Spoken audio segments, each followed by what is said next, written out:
Ukraine के शहर दनीप्रो में आज सुबह मुबैना तौर पर रूसी फजाई हमले के बाद एक रिहायशी अपार्टमेंट में आग लग गई, जिससे 7 अफराद जख्मी हुए, जिनमें 2 बच्चे भी शामिल हैं।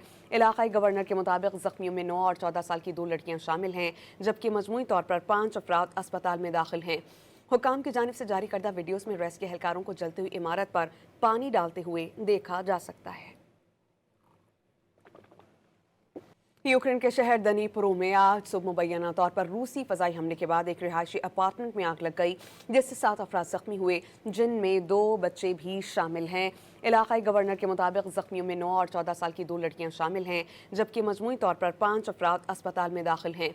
हुकाम की जानिब से जारी करदा वीडियोस में रेस्क्यू एहलकारों को जलती हुई इमारत पर पानी डालते हुए देखा जा सकता है। यूक्रेन के शहर दनीप्रो में आज सुबह मुबैना तौर पर रूसी फजाई हमले के बाद एक रिहायशी अपार्टमेंट में आग लग गई, जिससे 7 अफराद जख्मी हुए, जिनमें 2 बच्चे भी शामिल हैं। इलाकाई गवर्नर के मुताबिक जख्मियों में 9 और 14 साल की 2 लड़कियां शामिल हैं, जबकि मजमूई तौर पर 5 अफराद अस्पताल में दाखिल हैं। हुकाम की जानिब से जारी करदा वीडियोस में रेस्क्यू एहलकारों को जलती हुई इमारत पर पानी डालते हुए देखा जा सकता है।